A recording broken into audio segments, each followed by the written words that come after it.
Fala pessoal, o Glauco aqui.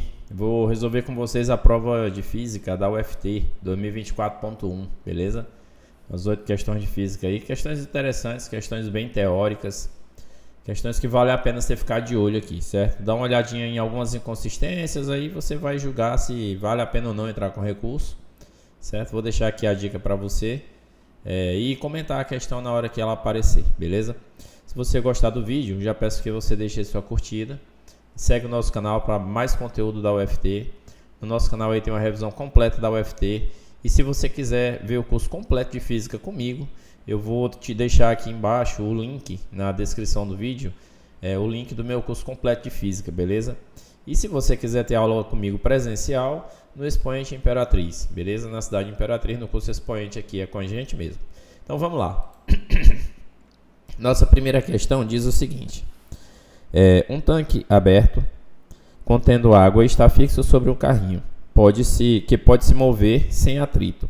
Um estudante faz um pequeno orifício na lateral do tanque, ok, a uma profundidade H, que após aberto possibilita o escoamento da água do interior para o exterior. Então está escoando a água do interior para o exterior, ok. Como ilustra a figura que segue. A pressão devido à coluna d'água de altura H é denominada P interna. E a pressão externa ao tanque é P externa, tá aqui, correspondente à pressão atmosférica local. Tudo bem. Nos instantes posteriores à abertura do orifício, o tanque faz o quê? A pergunta aí é sobre o tanque.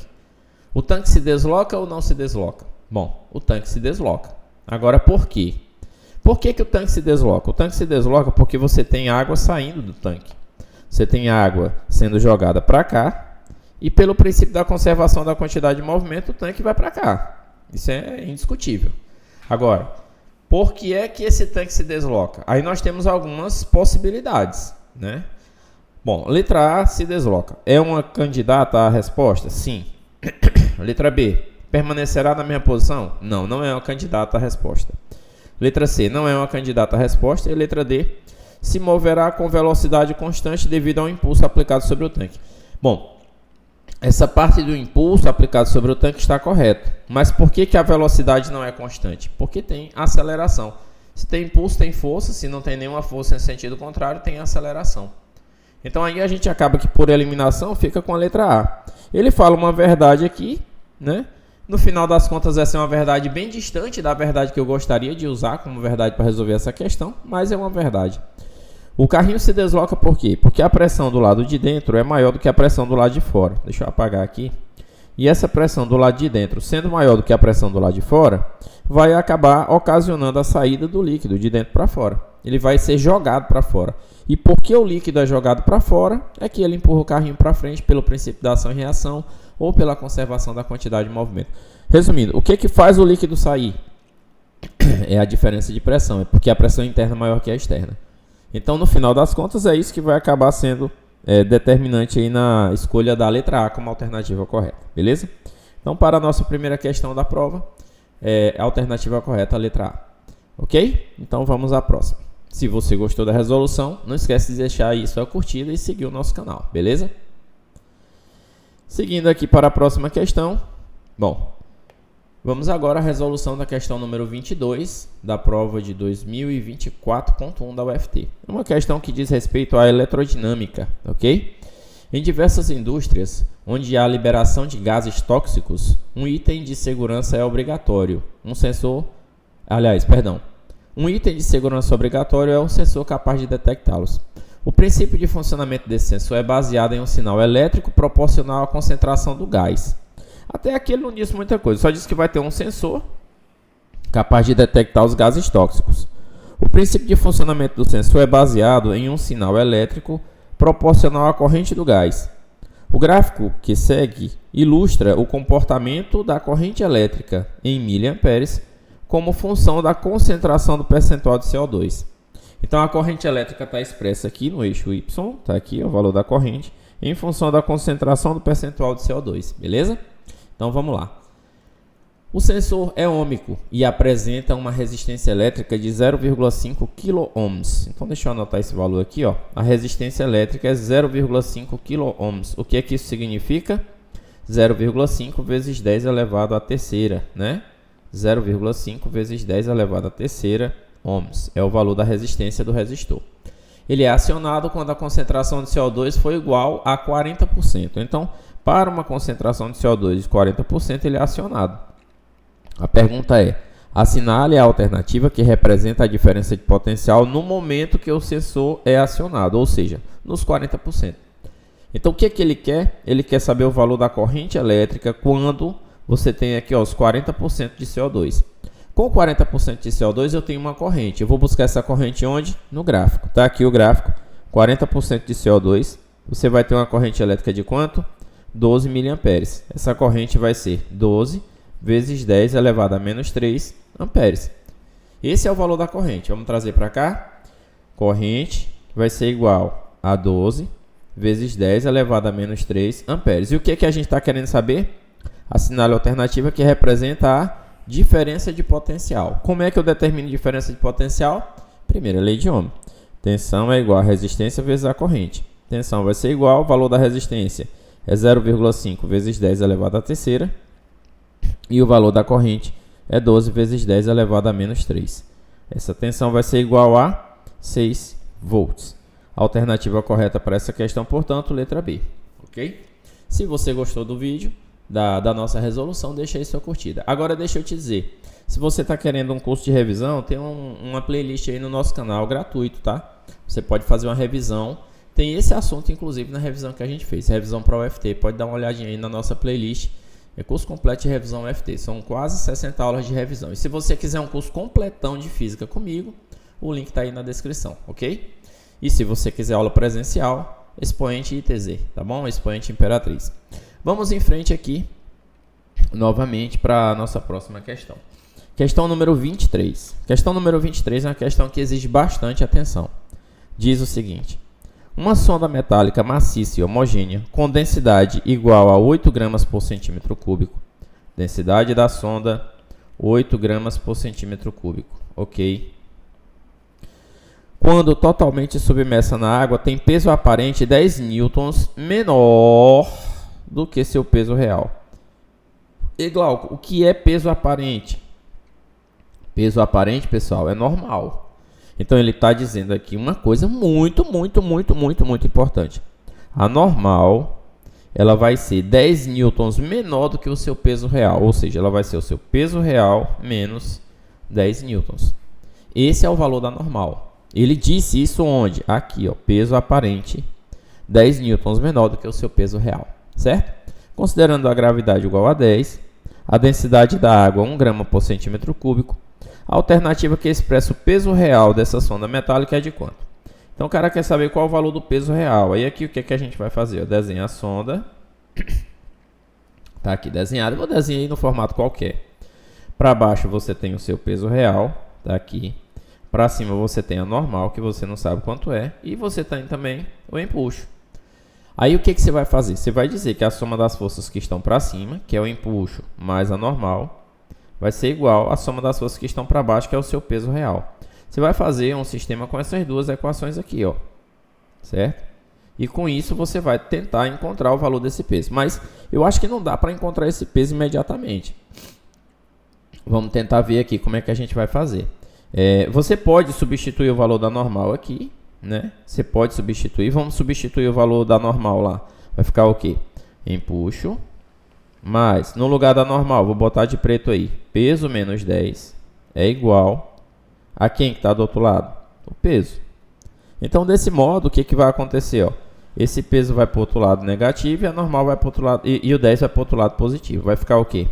Que esse empuxo vai ser igual ao peso menos peso mais 10. Portanto, o empuxo é igual a quanto? A 10 newtons. Agora pensa comigo. O empuxo é igual a 10 newtons. Não sei se você sabe, mas o empuxo é igual ao peso do líquido deslocado. Então, esse objeto ele desloca um peso de líquido igual a 10 newtons. Então, qual é a massa de líquido deslocado? E qual o volume desse líquido? A massa de líquido... vou escrever aqui. Empuxo é igual ao peso do líquido deslocado. Então, esse empuxo vai ser igual a quanto? Massa de líquido deslocado vezes a gravidade. Certo, beleza. Eu poderia já responder direto, mas eu estou escrevendo aqui passo a passo para você entender como é que é. O empuxo é 10 newtons, que a gente acabou de saber. A massa de líquido deslocado eu não sei quanto é. E a gravidade é 10. Então, desse modo, a massa de líquido deslocado vai ser igual a 10 dividido por 10, que vai dar quanto? A massa de líquido deslocado vai dar 1 kg. 1 kg é a massa de líquido deslocado. Desse modo, qual é o volume de líquido deslocado? Aí você vai que massa é igual, massa é a densidade vezes o volume. Então, o volume é igual a massa dividido pela densidade. Então, esse volume vai ser igual a quem? A massa de líquido deslocado. Eu posso. O volume é a massa pela densidade, né? Eu posso usar a massa em gramas se eu quiser, tá? Posso usar a massa em gramas para ficar mais fácil. Então, a massa em gramas é 1 kg. Então, são 1000 gramas dividido pela densidade, que é 1. Então, esse volume vai dar quanto? 1000 centímetros cúbicos. Esse é o volume.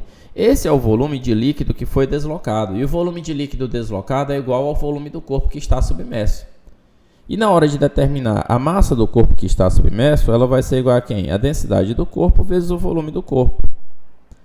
Então, a massa do corpo que está submerso vai dar quanto? A massa do corpo vai dar igual a densidade do corpo é 8, o volume do corpo é 1000, que é o mesmo volume de líquido deslocado. Então, a massa do corpo vai dar igual a 8.000, o que? Gramas. Então, vai dar em quilogramas 8 quilogramas, né? Esse é o valor da massa do corpo. Mas o que é que eu estou querendo? Estou querendo peso. E quem é o peso? O peso é igual a massa vezes a gravidade. Vou puxar um pouquinho para cá. Peso é igual a massa vezes a gravidade. E, portanto, vai ser 8 vezes 10, que vai dar quanto? 80 newtons. Opa, ficou imprensado aqui, né? Trazer para cá, que esse peso é igual a massa vezes a gravidade, que vai dar 8 vezes 10, que vai dar igual a 80 newtons. Esse é o valor do peso do corpo, 80 newtons. Uma questão que exige bastante atenção. E Glauco, teria alguma forma mais rápida de fazer? Uma forma bem mais rápida, com certeza. Qual que é? Vou te explicar agora. Diz assim, ó. O empuxo é 10. O empuxo é o peso do líquido deslocado. Então, quer dizer que tem 10 newtons de água deslocado. 10 newtons de água é igual a 1 kg de água. 1 kg de água é igual a 1 litro de água.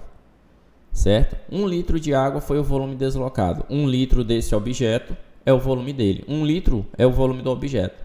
Se o objeto ele tem volume de 1 litro e densidade de 8, ele tem uma massa de 8 kg. Você pode, né, sabendo da relação entre massa e volume, você vai fazer isso rapidamente. Se ele tem uma massa de 8 kg, o seu peso é 80 newtons. E aí a alternativa correta seria a letra B. Certo? Esse seria o raciocínio para você fazer de cabeça e fugir de todo esse cálculo, tá? Se você quiser dar uma conferida em aulas falando a respeito disso, dá uma conferida lá no nosso curso de revisão da UFT. A gente tem um curso de revisão para a UFT aqui no canal, gratuito. Se você quiser, você também pode ter acesso à minha plataforma de física, de aulas de física, um curso completão de física comigo, tá? Do primeiro ao último assunto do ensino médio em detalhes. Vale muito a pena e está muito barato. O link está aí na descrição do vídeo, beleza? Então vamos em frente. Próxima questão, questão 24, diz o seguinte. Um músico fixou uma corda de violão inextensível à parede e também a um bloco de massa M sobre um plano inclinado sem atrito, conforme ilustra a figura. O músico percebeu que quando ele aumenta o ângulo de inclinação do plano inclinado, o som emitido era mais agudo, ou seja, possuía um tom maior do que aquele emitido em um ângulo inicial. É correto afirmar que a alteração sonora decorre do aumento do ângulo de inclinação do plano. Vou ler de novo. É correto afirmar que a alteração sonora decorrente do aumento do ângulo de inclinação do plano ocorre por causa de quê? Aí, meu amigo, você nem precisa saber nada de dinâmica, né? Ele está dizendo que ele vai ficar mais agudo. Mais agudo significa o quê? Com maior frequência. Frequência onde? Frequência da onda na corda. Basta você lembrar da equação. Opa. A frequência é igual a quem?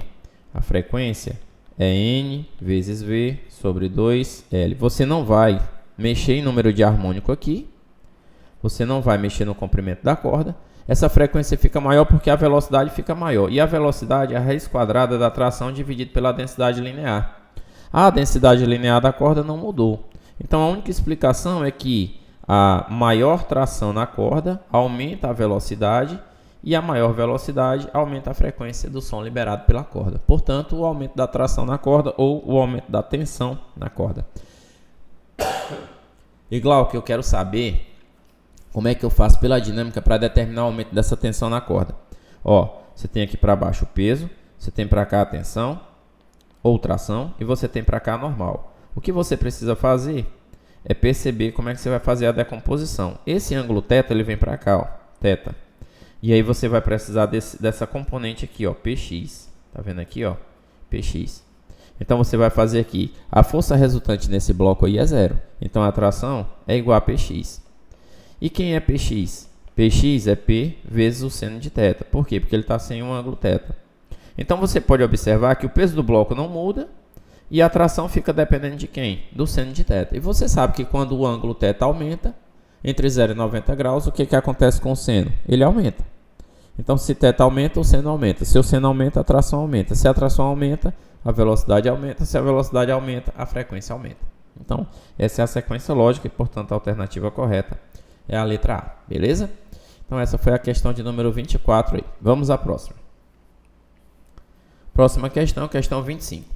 A energia absorvida de um fóton de luz representada pela seta ondulada, tá aqui, ó, impulsiona o elétron de um átomo para os estados de energia mais altos, conforme ilustrado na imagem da esquerda.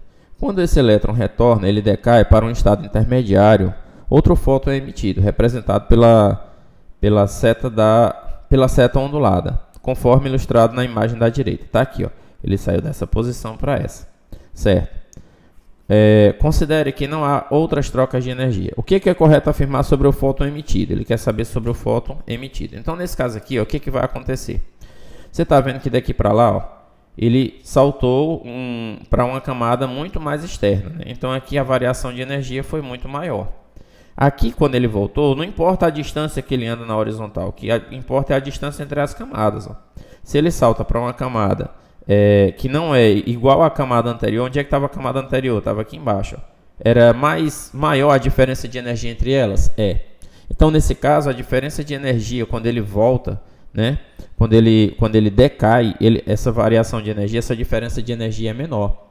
E a energia de um fóton, ela é proporcional a quem? A energia de um fóton é a constante de Planck vezes a frequência. Então, se essa energia ela é menor, a frequência também vai ser menor. Então, nesse caso, a energia do fóton emitido é o quê? Energia igual a do fóton absorvido? Não. Frequência igual a do fóton absorvido? Não. Energia maior do que a fóton absorvido? Não. Frequência menor do que a do fóton absorvido? Portanto, a alternativa correta é a letra D. Por que essa frequência é menor? Porque a energia é menor. E por que a energia é menor? Porque ele volta para uma camada mais distante do que a camada de onde ele havia saído. Então, na ida, ele ganha mais energia do que ele perde na volta. Se ele na volta perde menos energia, na volta a frequência do fóton absorvido também é menor, ok? Nesse caso aí, do fóton emitido, perdão.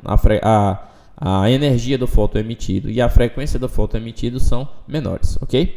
Dava para você também, se você não soubesse muito disso, dava para você se virar aqui de uma maneira. Qual era a maneira? É que esse fóton é luz e essa velocidade da luz nos dois casos é a mesma. E aí você observa pelo desenho, tá vendo o comprimento de onda aqui, ó, é pequeno, tá vendo o comprimento de onda aqui, ó, é grande. Comprimento de onda maior, frequência menor. Aliás, comprimento de onda maior, frequência V é igual a lambda F. Vamos ver aqui se dá mesmo para fazer assim. F é igual a V sobre lambda. Então, nesse caso, a velocidade não faz diferença. A frequência vai ser igual a quem? Inversamente proporcional ao lambda, né? Maior lambda, menor frequência. Frequência menor do que a do fóton absorvido. Então, sim, frequência menor do que a do fóton absorvido. Tá aqui, ó. Por que, Glauco? Porque o comprimento de onda é maior, tá vendo? Esse comprimento de onda sendo maior, a frequência é menor do que aquela do fóton absorvido. Então dá para você se virar aí só com ondulatória, só pelo desenho, sem precisar saber nada de energia de fóton, nada disso. Beleza? Repete, Glauco. Aqui, ó, você tá vendo, ó, a onda bem assim, nesse primeiro caso. Isso aqui é o que? Lambda pequeno. Lambda pequeno significa o quê? Frequência grande. Já nesse segundo caso, você está vendo isso aqui, ó. Lambda grande. Lambda grande significa o quê? Frequência pequena. Frequência pequena, frequência menor, letra D. Beleza? Mas é perigoso, né? Você ir pelo desenho assim. Mas nesse caso aí você pode, beleza? Se você está gostando do vídeo, dá uma curtida aí. Segue nosso canal, compartilha com seus colegas que estão estudando junto com você. Beleza? Vamos lá. Próxima questão. Questão 26. Todo objeto que se move ao longo de uma trajetória circular com velocidade escalar constante está sujeito a uma força resultante que aponta para o centro da trajetória, denominada força centrípeta. Ok, até aqui tudo bem, né? Isso aqui a gente já sabe. Inclusive, pessoal, esse assunto foi motivo de uma aula de véspera que eu fiz na véspera desse vestibular UFT aqui. O vestibular foi no domingo, eu fiz essa aula de véspera na sexta à tarde. E falei exatamente desse assunto. Minha aula de véspera, de revisão de véspera para a UFT, começou exatamente com esse assunto aqui. E eu não vi a prova antes, pode ter certeza. Foi só intuição mesmo.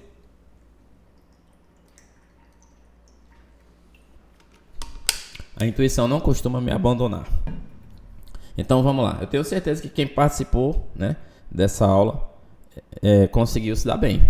Conseguiu se dar bem nessa questão aí, com certeza. Quando alguém... Eu vou até colocar o link aqui, ó. Vou colocar o link aqui no vídeo nesse momento aqui para você dar uma assistida lá, caso você não tenha assistido ainda. Quando alguém está em um assento fixo da roda gigante, por exemplo, essa pessoa... Ou melhor, essa força resultante pode ser obtida exclusivamente relacionando o peso e a força normal exercida pelo assento sobre a pessoa quando a roda gigante estiver exatamente no ponto mais alto A ou no ponto mais baixo B. Esses pontos estão ilustrados esquematicamente na figura que segue. Está aqui a figura. Então, nós temos aqui o que? Uma roda gigante. A pessoa está sentada na cadeira, certo?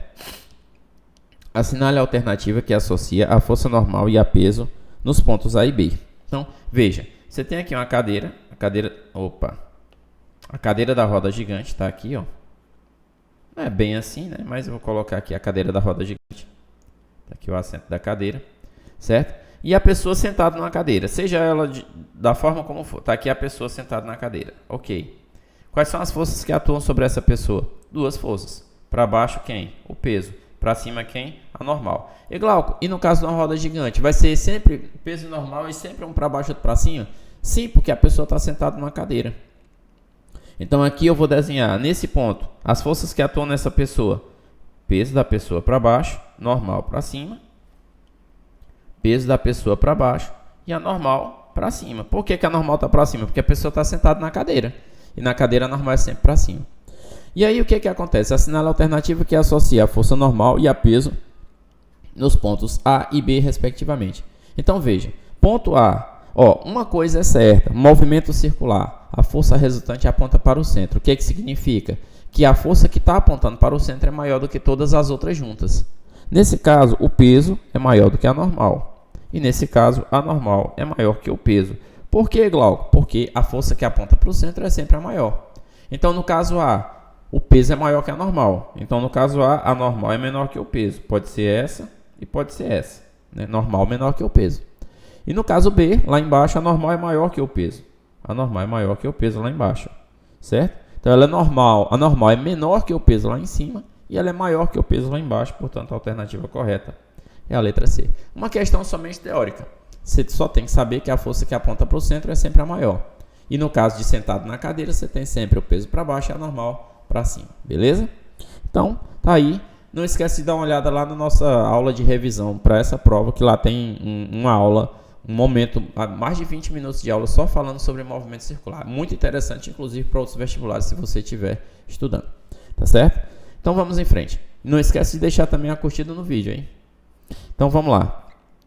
Próxima questão. Próxima questão diz assim: um técnico,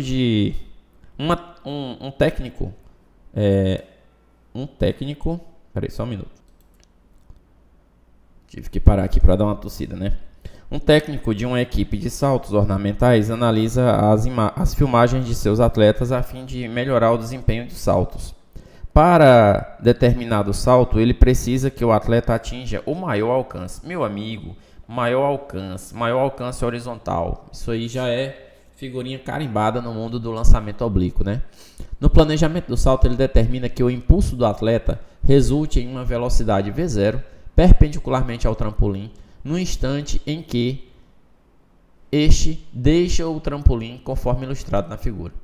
Nessas condições, o valor do ângulo θ entre a posição horizontal e o trampolim e a posição deste no instante que o atleta deixar o trampolim é qual? Ele quer saber o valor do ângulo θ entre a posição horizontal e o instante que o atleta deixa o trampolim. Então, resumindo, ele quer saber o valor de θ. Esse valor de θ aqui, ó. Como é que a gente vai fazer?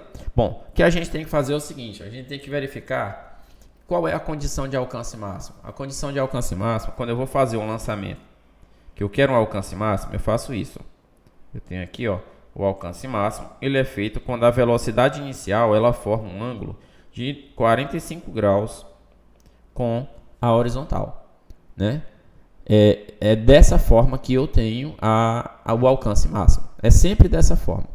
Então, nesse caso, o que a gente precisa observar? A gente precisa observar que esse cara ele tem que ter um ângulo aqui, ó, de 45 graus. Mas ele está aqui perpendicular ao trampolim. Ó. Aqui ele é desse lado 90 graus com o trampolim. E ele tem que ter 45 graus com a horizontal. Então, o que a gente pode dizer? A gente pode dizer nesse caso aqui, ó, o atleta ele vai saltar perpendicular ao trampolim, mas precisa formar um ângulo de 45 graus com a horizontal. Então, nesse caso, o que vai acontecer? Eu preciso saber qual é o valor desse ângulo θ que eu vou ter aqui, ó. Esse ângulo θ que eu vou ter aqui. Como que eu vou fazer para descobrir o valor desse ângulo θ? Tem várias maneiras de você descobrir esse ângulo θ, né? É porque nesse caso esse desenho ele não está legal. Deixa eu tentar melhorar esse desenho aqui porque ele não está muito realista não. Vamos tentar melhorar aqui. Assim. Aí você pega aqui, ó, o atleta está aqui, ó, formando esse ângulo. Você tem aqui a horizontal para cá mais ou menos, né?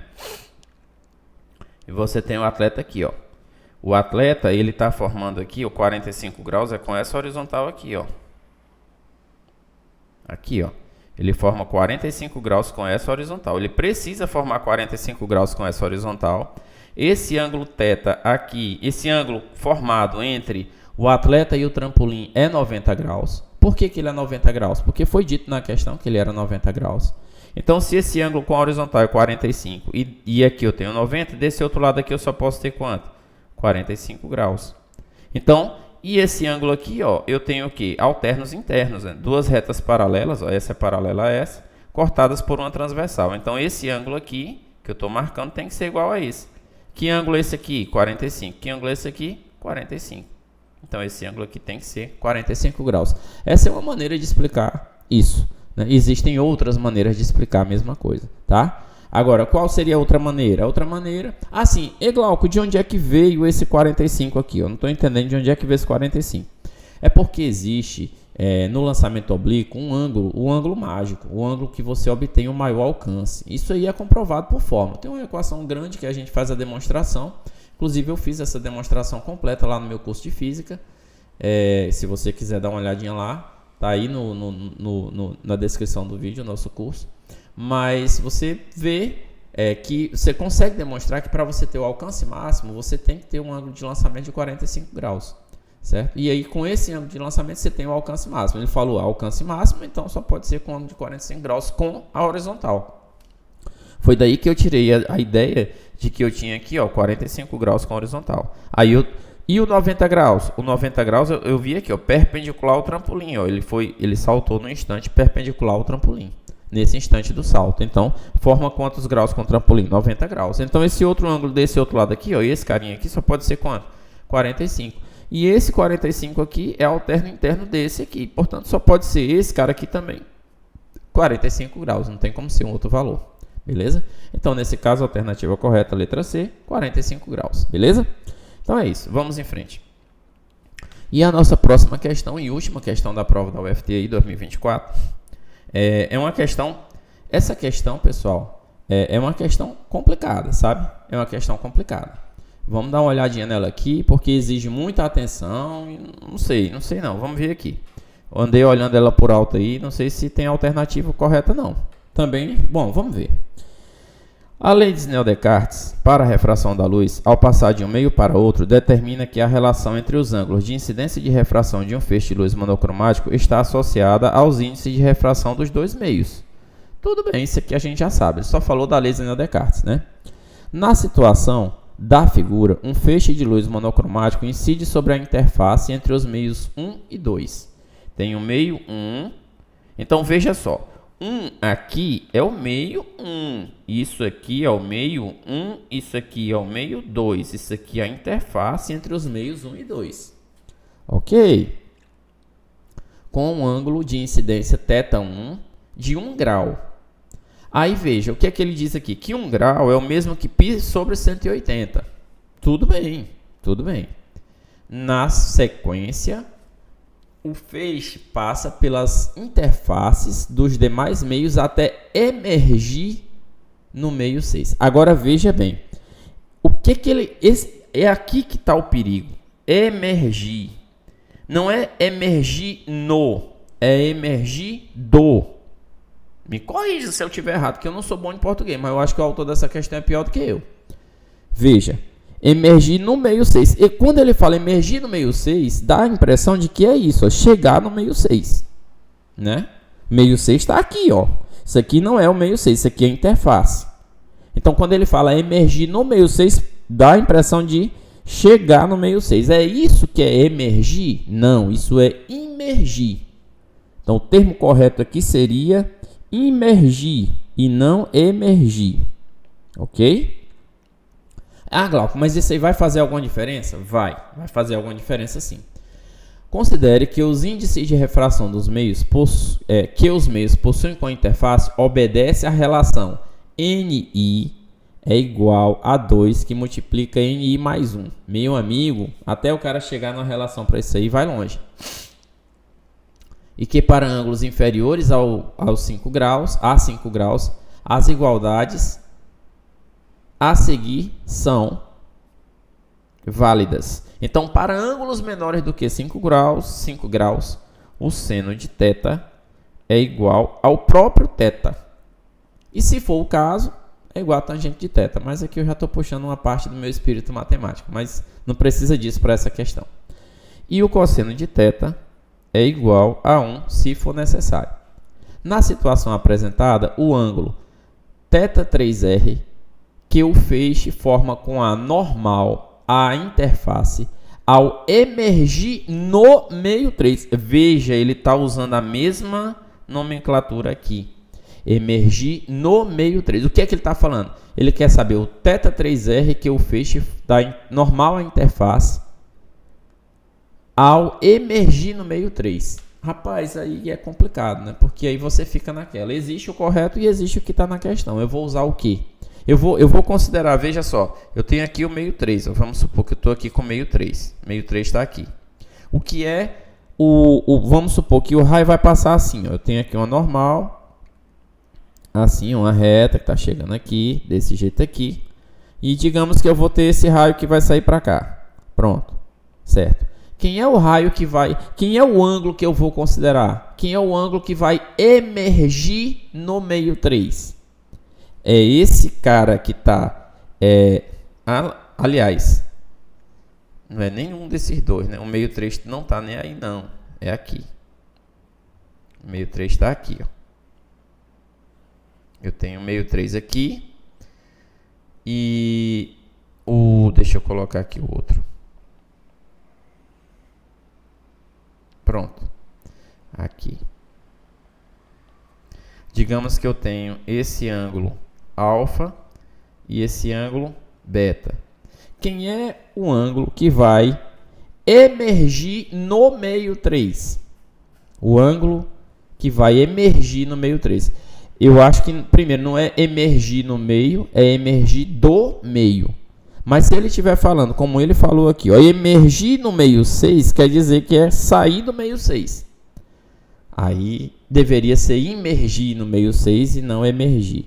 E agora, Glauco? Agora eu vou fazer aos poucos. Eu vou fazer passo por passo e vou ver qual das duas faz mais sentido. Infelizmente, né? Nesse caso aí. Aí como é que eu vou fazer aqui? Veja. Vamos começar pelo meio 1. Qual é o índice de refração? Primeiro, a gente começa essa questão como? Tentando identificar qual é o índice de refração de cada meio. Qual é o índice de refração do meio 1? Aliás, eu não sei o índice de refração do meio 1, mas eu sei que ele vale 2 vezes o índice de refração do meio 1 mais 1. Ah, mas espera aí, deixa eu explicar isso aqui direito para vocês. Olha o jeito que está escrito aqui. Ó. NI é igual a 2 que multiplica NI mais 1. Então, se eu quero N1, que é o índice de refração do meio 1, quem vai ser? O N1 é igual a 2 que multiplica N1 mais 1. Ou seja, o N1 é igual a 2 que multiplica o N2. Então, com isso eu vou estudar o quê? Eu vou estudar a refração do meio, do ângulo do meio 1 para o meio 2. Certo? O ângulo do meio 1 para o meio 2 é o que eu vou estudar. Bom, então eu vou estudar a passagem de 1 para 2, depois a passagem de 2 para 3. E depois eu vou estudar a passagem de 3 para 4? Não sei. Primeiro eu vou de 1 para 2, depois eu vou de 2 para 3, depois eu vejo o que é que eu faço. Então, primeira coisa, vamos lá. Vamos pegar aqui a passagem do meio 1 para o meio 2. Como é que eu vou fazer? Aí eu vou usar a lei de Snell-Descartes, né? Que vai dizer o quê? Vou fazer aqui de preto. N1 vezes o seno de I é igual a N2 vezes o seno de R. Ok. N1, não sei, mas eu sei que ele vale 2N2, né? Vezes o seno de I. Qual é o ângulo I? É π sobre 180. Ou melhor, vamos colocar em graus, né? No final a gente coloca em radianos. 1 grau é igual a N2 vezes o seno de R. Ok. Então, nesse caso, ó, vai simplificar aqui N2 com N2 e vai sobrar o quê? Que o seno de R vai ser igual a 2 vezes o seno de 1 grau. Né? E aí, quanto vale seno de R? 2 vezes seno de 1 grau, que é o próprio o quê? O seno de 1 grau, ele está dizendo aqui, ó. O seno de 1 grau pode ser igual ao próprio 1 grau se o ângulo for menor do que 5. Está aqui, ó. Enquanto esse ângulo for menor do que 5 graus, eu posso dizer que o seno de 1 é igual a 1. É o que ele está me dizendo aqui. Que o seno de 1 grau é igual ao próprio 1. Foi o que ele disse, né? Que o seno de θ1 é igual ao próprio... Tá escrito aqui, ó, é o que está escrito aqui. O seno de θ vale igual a θ, enquanto esse ângulo for menor do que 5 graus. Certo? Então, vamos usar. Seno de θ é igual ao próprio θ. Então nesse caso aqui, ó, o seno de R vai ser igual a quem? Vai ser igual a 2. Tá aqui. Estranho isso, né? Porque deu um valor maior do que 1, mas tá aí. Deve estar em radianos nesse caso, né? Então eu não vou entrar no mérito aqui. Vou fazer a questão do jeito que a questão foi colocada, né? Bom, então, beleza. Nesse caso aqui o seno de R vale 2. E agora? Agora, veja só. Vamos estudar aqui a passagem de um raio de um meio para outro. Quando você tem isso aqui, ó, você tem aqui... O que aconteceu foi isso. Você tinha aqui, ó, o raio incidindo aqui, assim, ó. Nesse caso aqui, formando aqui 1 grau, né? E aí ele sai para cá, ó. Ele passou para um índice de refração menor ou maior? Vamos ver, ó. Esse aqui era o N1, que é o dobro de N2. Passou para um menor. O que foi que aconteceu com ele? Ele se afasta um pouco da normal, né? Ele se afasta um pouco da normal e vem para cá, ó. Esse aqui é o nosso amigo R. Esse aqui era o meio 1, esse aqui era o meio 2. Aí ele vem para cá, né? E aí, o que que eu tenho aqui? Esse ângulo de incidência da superfície nessa outra interface vai ser exatamente igual a esse ângulo R aqui, ó. Por que, Glauco? Porque eles são alternos internos. Então, o ângulo de incidência nessa segunda superfície é igual ao ângulo dessa primeira. Então, nesse caso aqui, o que eu vou ter? Que esse ângulo R aqui, que era o ângulo de refração nessa superfície, nessa interface aqui, ó, ele agora é o ângulo de incidência nessa próxima interface. É isso que eu tenho, né? Então, nesse caso, o que eu vou fazer? Eu vou usar esse seno de R igual a 2 como sendo o valor agora do ângulo de incidência na próxima interface de separação. Então, pessoal, colocando aqui, ó, voltando aqui, esse seno de R, só organizando, seno de R vai ser igual a 2. Aí, ó, se 1 vale π sobre 180, 2 vale 2π sobre 180. Vamos deixar isso aqui claro, porque não existe seno de ângulo igual a 2, né? O seno é sempre um valor menor do que 1. E essa igualdade aqui, ele esqueceu de colocar que ela só vale quando θ está em radiano, certo? Se θ estiver em grau, não vale, tá certo? Só vale quando θ está em radiano. Então, o que a gente tem? A gente tem, já estudamos a primeira passagem, agora vamos dar a segunda passagem, que é do meio 2 para o meio 3. Para isso, a gente precisa saber qual é o índice de refração do 2 e o do 3. O N2 vai valer quanto? Vai valer 2 vezes N2 mais 1.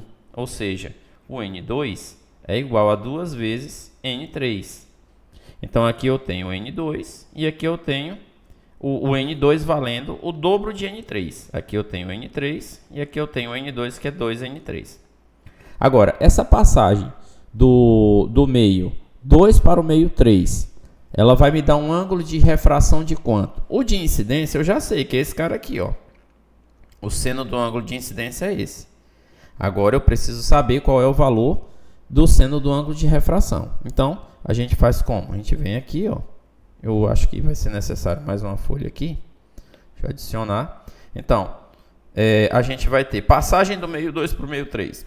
N2, seno de I2 é igual a N3, seno de R3, certo?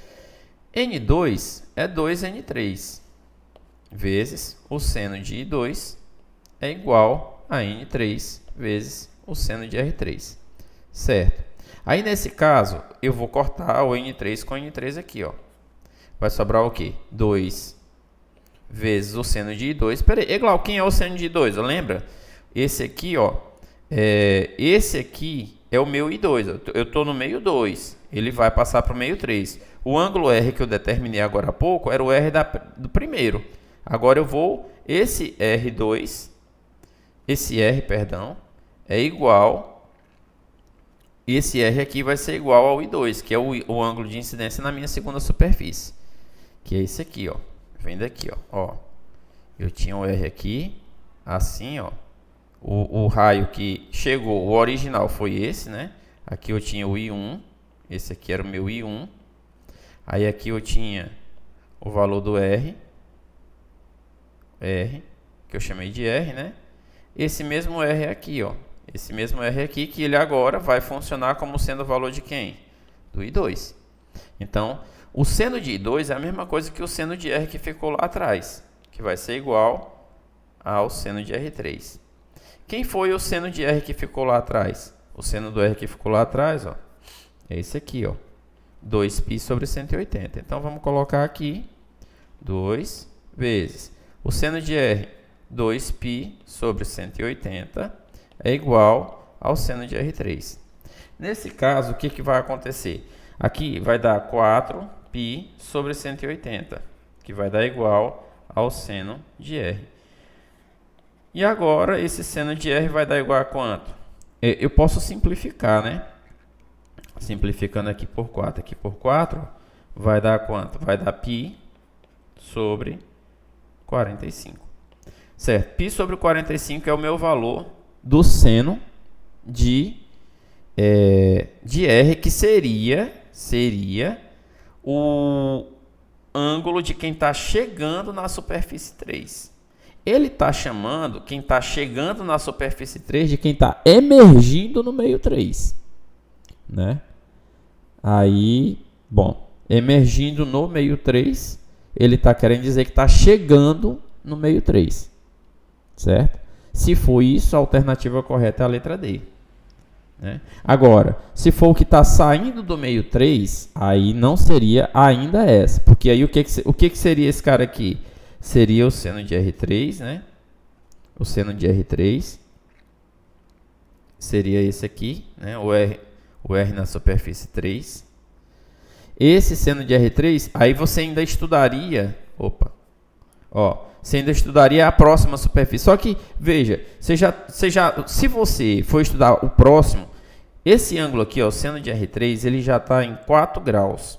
Se você for para o próximo, a cada vez que acontece uma refração, ele se afasta mais e mais. Ele já vai ultrapassar os 5 graus. Então, como ele já ultrapassa os 5 graus, já não vai mais valer. Já não dá mais certo, porque já sai da nossa proporção aqui, ó, que é válido até o ângulo de 5 graus. Então, nesse caso aí, não vai funcionar, certo? O correto seria ele trocar essa palavra emergir pela palavra imergir, que está entrando no meio 3. Mas, Glauco, mas e se fosse o outro, como é que seria? Como é que a gente resolveria isso? Bom, a gente resolveria assim, ó, se fosse levar ao pé da letra esse negócio de emergir e de imergir, você teria aqui, ó, você teria aqui o meio 3, aqui você teria o meio 4, né? Aí você teria esse raio de luz chegando no meio 3, saindo para cá, para o meio 4, certo? Aí você tem esse aqui, é esse ângulo que a gente acabou de estudar aqui, ó. É o seno de R3, é o que está entrando na superfície 3, lá atrás, ó. É esse ângulo aqui, o R3 é esse, ó. R3, que seria esse mesmo ângulo que está incidindo aqui, ó, o I3, certo? Aí eu estudaria essa passagem daqui para cá, como N3 vezes o seno de I3 é igual a N4 vezes o seno de I4, certo? Aí nesse de I4, não, perdão, seno de R na superfície 4. Aí o que aconteceria? O N3 é duas vezes N3 mais 1. Então, N3 é o dobro de N4. Então, ficaria aqui 2N4 vezes o seno de I3. Seno de I3, o I3 acaba sendo esse cara aqui, ó, e o seno dele é π sobre 45. Π sobre 45.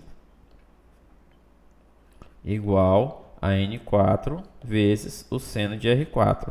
Aí, nesse caso, o que a gente faria aqui, ó? N4 com N4 cancelaria. E aí você teria que o seno de R seria igual a 2π sobre 45. Só que 2π sobre 45 já é 8 vezes π sobre 180.